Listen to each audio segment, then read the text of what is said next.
Nestle's Quick for the greatest tasting chocolate milk. And those famous Nestle's chocolate bars present Space Patrol! High adventure in the wild, vast reaches of space. Missions of daring in the name of interplanetary justice. Travel into the future with Buzz Corry, Commander-in-Chief of the Space Patrol. In today's transcribed Space Patrol adventure, Buzz and Happy have entered a manufacturing plant on Jupiter to capture a fugitive. Right now, in a large, empty storeroom, they find their search blocked by a locked door. He must be in the next room, sir. I heard a noise. Let's go to work on this door. It looks pretty rugged. Hey, what happened to the lights? Darkness will help us if we go down. Listen. I never thought of it. There are two of them here. Get the ray guns. Fire toward those sounds. We got to get them before they get us. We'll return in just a moment with today's exciting Space Patrol adventure, the Tattoed Atom. Hi, fellows and girls. This is Captain Twofold. I've got terrific news for you today. The makers of Nestle's Quick want you to have a Man from Mars totem head, exactly like the kind Commander Corry found. It's a super spooky totem head, more than 12 inches high. It fits over your head and disguises you so well, even your own mom won't know you. It's brilliantly colored with a beak nose, fang teeth, a face in front, and an extra face in back, and it has magic forehead vision. Now, this is a special secret device that works only for you. Yes, you can see out, but nobody can see in. Honest, nobody can see in. Nobody can tell who's inside the Man from Mars totem head. So you can have loads of fun fooling everybody. And, gang, it's easy to get your totem head, because I'm sure that you must have a can of Nestle's Quick in your galley. You know, there's no chocolate milk in the universe that's as good as Quick with its Nestle chocolate bar flavor. Well, now here's what you do. Send the lid from that can of Nestle's Quick, or a tracing of the front of a label, together with your name and address, and 25 cents to Space Patrol, Box 686, St. Louis, Missouri. That's Space Patrol, Box 686, St. Louis, Missouri. And don't forget your 25 cents. And if you missed the address, get a pencil, because we'll repeat it later.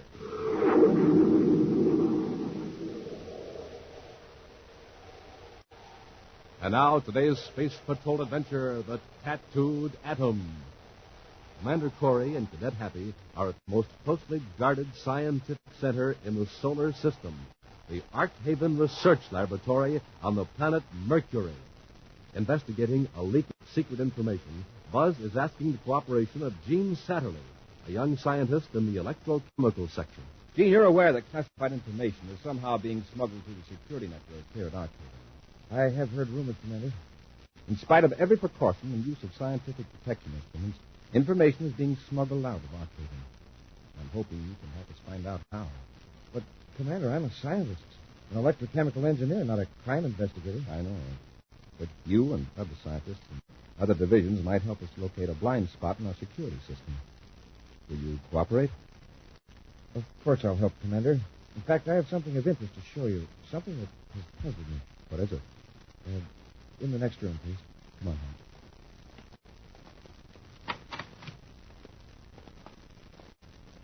You'll find some papers on the desk at the rear of the room, and a chart of the distribution plan for this section. Oh, 1 minute. You go in. I want to get some notes out of my files. All right, Gene. Pat, let's look at that distribution chart. It can give us an idea of... Commander, he locked us in. Evidently, we've located that security leak. He acted kind of nervous. Should we try breaking down the door? No, there's a phone there on the desk. Hey, we can have the guards grab him before he even gets out of the inner ring. Now, wait, Hap. Let him get away. We can have him followed. Don't touch the phone until we've had a chance to get past the first guard. A few hours later, Gene Satterley walks down a side street at Mercury City.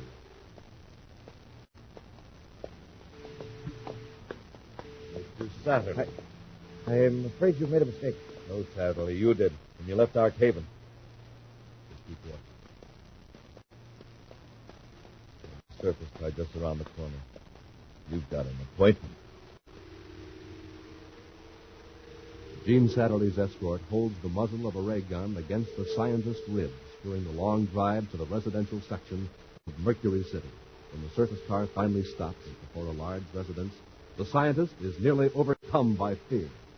His companion takes Satterley into the house, down a hall, and then through a door into a large room that's utterly silent and completely dark. Suddenly, a shaft of light, nearly blinding in brilliance, strikes Satterley almost with the force of a blow. The man with the gun steps back into the dark silence, leaving Satterley squirming in the pool of light. Why have I been brought here? Is anyone in this room? Speak to me. There is nothing to fear, Satterley. Who are you? I am Polydor. Polydor? You have been paid well for getting secret information to my agent. But by running away, you ended your usefulness to me. But I had to. Commander Corry was on me. You have followed my orders. There is nothing to incriminate you. But perhaps you haven't obeyed my orders. Yes, I have. I have many spies at Archaven. I was informed within 5 minutes after you left the lab. As you know, Mogren had noticed because he located you. Now, tell me the truth. I am telling the truth. Then where is message 58K? I sent it out of the plant in the usual way in marked atoms of mercury. It was never received. Well, it must have gone astray. Maybe the space patrol... Don't be stupid. The space patrol could give the Mercury every test in the book and still not discover our secret. Isn't that true? Yes, but... Then find that Mercury. Your life depends on it. Understand? Just who are you? For all you know, I am just a boy. I will be standing behind you in the dark, or I may be on Pluto. No one in the universe has seen me as Polydor, yet hundreds of bells. Mogren, the man who brought you here, has never seen me. Then there's a spacephone here, and amplifiers. Do you think so?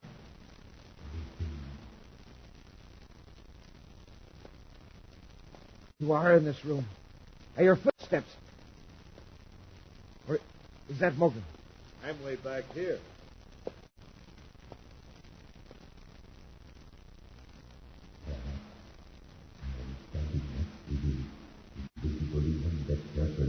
No, it's impossible. Is someone like you, Satterley? Or did you just imagine? You don't know, do you? Now will you recover message 58K? I'll do my best. Mogren, take him away. Elsewhere, millions of DUs from Mercury, the Terra 5 streaks toward Jupiter.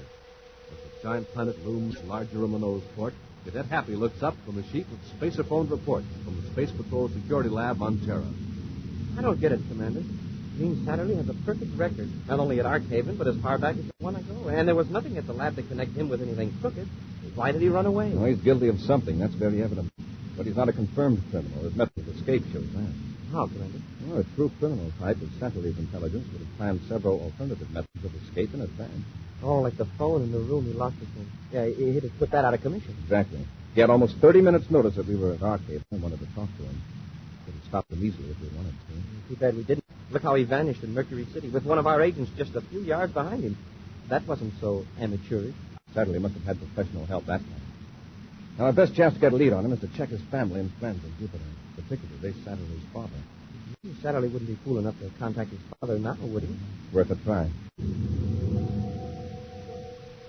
On the outskirts of the main manufacturing section of Jupiter City is a small shop with a sign reading Joseph Satterley, Precision Machinist. Buzz and Happy have been trying to explain the purpose of their visit over the whir of a lathe. Yeah, there now. I can hear when that thing going on, but seems like nobody else can. Well, like I told you, Commander, my boy's on Mercury with the Archaven Laboratory. Yes, Mr. Satterley, I know. Does he have any close friends here in Jupiter City? Well, there's a girl, Karen Lorimer. Karen, my boy, are engaged. Commander, there's something wrong. Gene isn't in trouble, is he? Mr. Satterley, I know your son's excellent record. Yesterday, I went to Arkhaven to ask him to cooperate with the Space Patrol on a security problem. You saw him yesterday? While Cadet Happy and I were talking to him, he suddenly pulled a very clumsy trick on us and fled from Arkhaven. My son ran away? I can't believe it. I'm sorry, but it's true. Now, Mr. Satterley, can you think of anything to account for Gene's behavior? No, but I'm sure he's done nothing wrong. Maybe he's overworked or breakdown nerves. Have you heard from him recently? No. 2 days ago, a package arrived. Small, but quite heavy.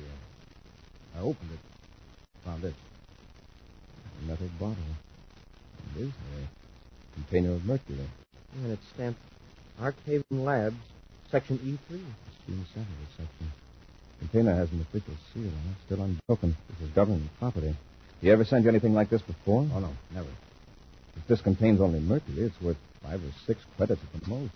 Surely taking a few pounds of mercury isn't a serious crime. No. But diverting a sealed container out of regular channels is serious. If this is only mercury, then I'd agree with you that Gene is suffering from nerves. It's too stupid and pointless to be a crime. Well, it must be the strain of overwork. When this container is opened and analyzed, we'll know whether you're right, Mr. Satterley. Oh, now, if you don't mind, I'd like the address of this girl, this Karen Lorimer. From Satterley's shop to Karen Lorimer's apartment is but a few moments' drive in a surface car. Leaving the sealed container of mercury in the dash compartment of the car, Buzz and Happy ascend the steps.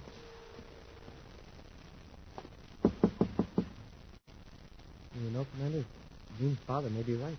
A nervous breakdown would explain Gene's peculiar behavior. Perhaps. But in any case, we've got to find Gene before he gets into more trouble. Something I can do for you? I'm Commander Corry of the Space Patrol. I was told that Miss Karen Lorimer lives here. That's right. You and the mother are out right now, though. When do you expect her back? In about 10 minutes. Would you like to come in and wait? Yes, thanks. Come on, Happy. I suppose I'd better introduce myself. Karen's mother is my aunt. She practically raised me. Oh, that's all. Yes.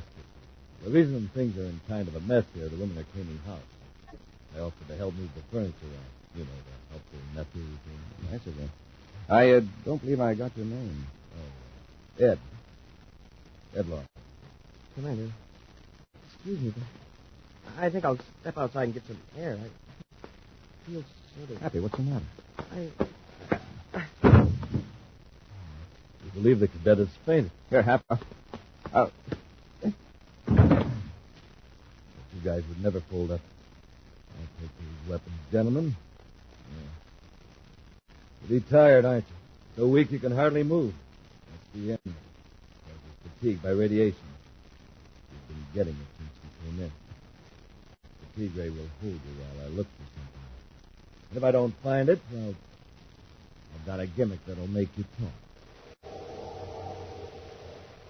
We'll return to Space Patrol in just a moment. Have you seen the man from Mars? The man from Mars has a weird totem head, a beaked nose, fanged teeth, a face in front, another face in back, and magic forehead vision, so he can see out, but nobody can see in. And, gang, you can all be men from Mars. Yes, sir, Nestle's Quick wants all of you to have the sensational, super scary Man from Mars totem head. It's a complete disguise that completely covers your head, makes you look like a spook from another planet. And wait till you see how magic forehead vision works. It's a special device that lets you see out, but nobody can see in. Why, nobody can even tell it's you inside your Man from Mars totem head. Boy, what fun you'll have fooling and scaring all your pals. And it's easy to get your totem head. All you have to do is get out your big brown and yellow can of Nestle's Quick, the product that makes the best chocolate milk in the universe. No Martian ever had such a delicious drink, or such a simple one, because with Quick there's no beating, no shaking. You just drop 2 spoonfuls of Quick into your glass of milk and swish it with your spoon. Why, Quick makes itself. Now, here's what you do. Send the lid from the can of Nestle's Quick, or a tracing of the front of the label, together with your name and address, and 25 cents to Space Patrol, Box 686, St. Louis, Missouri. That's Space Patrol, Box 686, St. Louis, Missouri. And hurry so you can be The Man from Mars.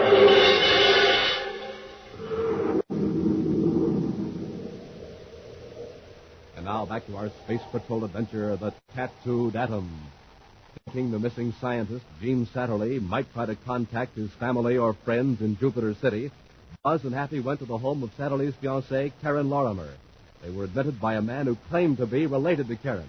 Suddenly, Buzz and Happy were overcome by extreme weakness by means of a concealed fatigue ray machine. Taking their weapons, the imposter threatened them with violence if he failed to find an unnamed object for which he was searching. Right now, a few moments later, Buzz and Happy shakily get to their feet. That fatigue ray must have turned my muscles into putty. I haven't got the strength of a wet noodle. I hope the effect wears off before that fake nephew comes back. Maybe he already found what he was after when he searched the apartment. He said he'd be back if he took the ray machine with him. Maybe he was bluffing. Our surface car. Maybe he went out to search that. Come on, Happy. Yes, sir. He's not at the car now. He must have found what he was after. He would come back in the apartment to make us talk. But what have we got in the car that he didn't want? Happy, what's the one link between us and Karen Lorimer? Why did we come here? Why, on account of Gene Satterley. But Open I the car door. Smoking up. The dash compartment. It's been cut open. With our own atomo torch. Commander, the container of mercury is gone. Yes, and with it, old Mr. Satterley's hope that his son is merely overworked. Let's get to Jupiter City headquarters. I'll send out a general alert on our pal with the fatigue ray. In another part of Jupiter City, there is sudden activity in the abandoned Goda Plastics plant. Working swiftly, a lone operator adjusts an array of instruments. Then, from a case, he removes a metal container and places it in the target area of a ray tube. The silence is broken by a strange voice that seems to come from every part of the room. My friend, what's taking you so long? I'm almost ready, Fuller. Mercury cylinder's in place. All right, but I'm the prograde.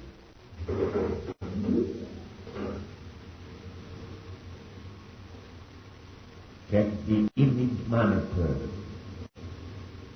Definition is excellent, Fuller. Well, that does it. Now, do I send the microfilm through the usual channels for decoding? No. Use System D this time. We're in danger of interception, thanks to the stupid behavior of Mr. Saturday. Yeah. Here's a guy who's smart enough to invent a method of marking individual atoms. He devises an electronic code system that nobody but us can detect. And he sidetracks a handful of secret information at Jupiter. I don't get it. That doesn't matter now. We've got the information. Now, since we have no more use for Mercury, we can return it to space. Return it? What for? It will help confuse Corry and keep him off our trail. Okay, I'll take care of that. Then I'd better get off Jupiter. Corey probably has every agent in the city looking for me by now. First, we must dispose of Gene Satterley. He's no longer of use to us and could prove dangerous. He arrived in Jupiter City this morning. Two of my men will pick him up and bring him here. You will get all the information from him that you can, and then get rid of him. In the Jupiter City headquarters of the Space Patrol, Commander Corry and Cadet Happy examine a laboratory report. From time to time, they look up at an object on a desk. A metal container full of mercury. I don't get it, sir. This guy goes to all the trouble to steal this can of mercury out of our surface car, and then we get it back with the seal still unbroken. And we turn it over to the lab. They break the seal and subject the mercury and the container to every known test. The verdict? Just ordinary mercury. And nothing wrong with the container, inside or out. What about Karen Lorimer and her mother? They never saw that fake nephew, huh? No, they got a phone call that Gene Satterley wanted them to leave him at the spaceport. Oh. And that's how this fellow got them out of the apartment, to give him time to search it, right? Yes. One of our agents checked their story. Evidently, neither Karen nor her mother are involved in this mess. Space Patrol headquarters, Commander Corry here. Commander, this is Joseph Satterley, Gene's father. Yes, Mr. Satterley. It's about my son. Yes? I've heard from him. He's here in Jupiter City. Did he come to your shop? No, he won't. He asked for money. I told him I'd bring it to him. Are you positive it was your son? Well, it was Gene, all right. But he sounded so strange, so disturbed. Something is terribly wrong to more than I ever believed. I can tell by his voice. He isn't just afraid of being arrested. He's in danger. Dreadful danger. I'll help him all I can, Mr. Satterley. Where is he? He's at 43 Alpha Street, Jupiter City. I'm to bring the money at 2100 hours. 43 Alpha. You've got 40 minutes. Stay in your shop, Mr. Satterley. I'll keep that appointment for you. Corry out. All right. I'm not sure whether this is a rescue or a capture, but we're going after Gene Satterley. The back room of the Goda plastic plant, Gene Satterley is securely bound in a chair, while Mogren stands over him threateningly. I'll give you one more chance, Satterley. Remember to get rough. Tell me how you marked these mercury atoms. Why should I tell you? You get rid of me anyway. I don't think it'll be a problem. He'll be here in a few minutes. You don't want anything to happen to him, do you? Look, Morgan, you and this Polidor, whoever he is, you forced me to be a spy. I've ruined my career and my life. Nothing you could do to my father could hurt him worse than that. There's still Karen Lorimer to consider. You wouldn't want her to suffer. Why, you rotten... Compared to what you're going to get. You're not just defying me, you're defying Polidor, the greatest genius in the universe. Why don't you bring him here? Let him work on me. Well, I know Polidor is watching us right now, listening to everything we say. My job is to get that secret out of you. It's my neck or yours. So talk. Shortly before 2100 hours, Buzz and Happy stalk silently to the sprawling, darkened structure at 43 Alpha Street. Cautiously, Buzz tries the door and finds it unlocked. Ray guns drawn, they enter the building and softly close the door behind them.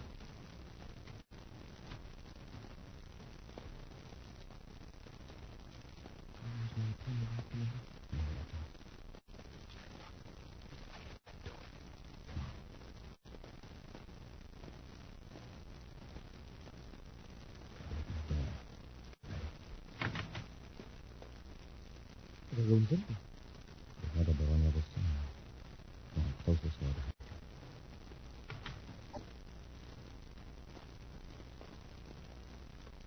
This must have been a storeroom. It's big enough. Satterley may be behind that other door, watching us through a peephole. Let's go to the door. I'll find the door.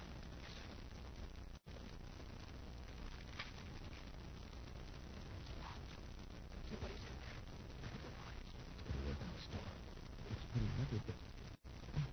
What happened to the lights? Darkness will help us as much as Satterley. Someone's in this room.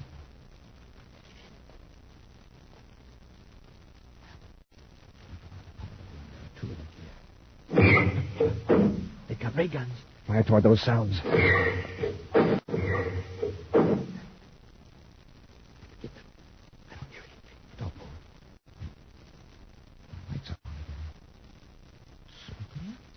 The room is empty. Take your hands up. Oh, it's you. Where did you come from? Through the door. Well, you were firing at phantoms. Someone was in here when the lights were out. We heard them. Did you really? Now, you must be imagining things. There's one thing that isn't imaginary. The feeling of weakness creeping over you. Your arms turning to lead. The fatigue ray. Oh, that's right. You've been in the radiation field for more than a minute now. The cadets all... Give me that gun! Pull the door! Pull the door! Help me! Pull the door! Pull the door! Oh, what a neat left hook. Well, that fatigue ray sure didn't work on you this time, Commander. Not as much as you thought it did. Here, I better get you out of the ray field. Thanks, sir. I'll be okay. Commander Corry! Somebody's in the next room. You keep an eye on this fellow in case he comes to. Yes, sir. Well, Satterley. Commander, you saved my life. This fellow, Mogren, he was going We to... took care of him. What about his pal, this Polidor? Come on, Satterley, speak up. There's someone else in the building. We heard him. I heard him, but he isn't here. I know you think I'm crazy, but it's true. Polidor is a demon, a master criminal. Get me out of here, and I'll tell you all I know. Later at Space Patrol headquarters in Jupiter City, Buzz and Happy questioned Gene Satterley. Then this is the way you smuggled secret information out of Arkhaven. You found a way to tag individual atoms of mercury with different types of radiation. Yes. When the mercury samples were scanned with certain rays, the marked atoms would discharge their radiation. The pattern was registered on microfilm and decoded electronically. And Polidor's agents could intercept shipments of mercury, scan them without breaking the seal. That's right. And then pass them on to their proper destinations. And without special equipment, nobody could detect these tattooed atoms. That's why Polidor was safe in ordering Mogren to return that container to you here at headquarters. What secret information is in that sample of mystery, the one you sent your father? Ironically, no government secrets, Commander. Just a full confession of my part in Polidor's scheme. And the names of some of his agents. A confession? Well, then when Polidor decodes that microfilm, he'll be tipped off. I thought I could outsmart Polidor and the Space Patrol. But I waited too long and got in too deep. But I'm glad it's over. It's over for you, Saturday, but for Happy and me, the job is just beginning. Yes, sir, but how do we fight someone we can't see? Polidor's invisible. We can't tell where he'll strike next. No, but we can provide a tempting target. When Polidor does strike, you'll be ready. In just a moment, a preview of next week's exciting Space Patrol adventure brought to you by Rice Chex and Wheat Chex, the bite-sized cereals in the red and white checkerboard packages. Captain Twofeldt, want to see something real keen? You bet, Space Patroller. Okay, then, take a look. Right here in my backyard. Wowee, a totem pole. A Martian totem pole, and mine's higher than any of the other fellas, because I got more totem heads. And Space Patrollers, you can build yourself one of these swell totem poles, too. You make them out of Man from Mars totem heads. Stack them one on top of the other just as high as you want. The same Man from Mars totem head you wear over your head, with magic forehead vision that lets you see out, but nobody else can see in. Yes, sir, those neat totem heads are more than 12 inches high in real Martian totem colors. Red and yellow, green and black. And it's real easy to get lots of totem heads with Rice Chex or Wheat Chex box tops. Listen, gang. For every Man from Mars totem head you want, send a Chex box top, together with your name and address and 25 cents in coin, to Space Patrol, Box 686, St. Louis, Missouri. Don't forget your 25 cents. That's Space Patrol, Box 686, St. Louis, Missouri. This offer good only in the USA and may be withdrawn at any time. And now, an action preview of next week's exciting Space Patrol adventure. Buzz is searching a cavern on Neptune, looking for Happy, who's been captured by an agent of the master criminal Polidor. Happy, where are you? Here, Commander, but I'm tied up. I'll be right with you. Hap, what's that? Just one of Polidor's tricks. He's trying to scare us with sound. Portrayed. You are only a few yards from the cadet, and I am at another planet. But what? You will never reach the cadet. Commander, look out! The gate is closing! Happy! It's no use, Commander. You both my prisoners. Be sure to join us next week for the thrilling story, The Cavern of Fear. Space Patrol, created by Mike Moser, starring Ed Kemmer as Commander Corry and Lynn Osborn as Cadet Happy, was written by Lou Houston, produced and directed by Larry Robertson, executive producer Mike Dever. Other players were Bela Kovach, Norman Jelly, Ken Mayer, and Stephen Robertson. Dick Twofeldt speaking. Now, don't forget to tune in next Saturday and every Saturday for exciting action on Space Patrol. Space Patrol was brought to you today by Nestle's Quick for the greatest tasting chocolate milk and those famous Nestle's chocolate bars. Be sure to see another exciting Space Patrol program on your local ABC television station. Consult your newspaper for time and channel. This program is broadcast to our armed forces overseas through the worldwide facilities of the Armed Forces Radio Service. Space Patrol came to you transcribed from Hollywood. This is ABC Radio Network.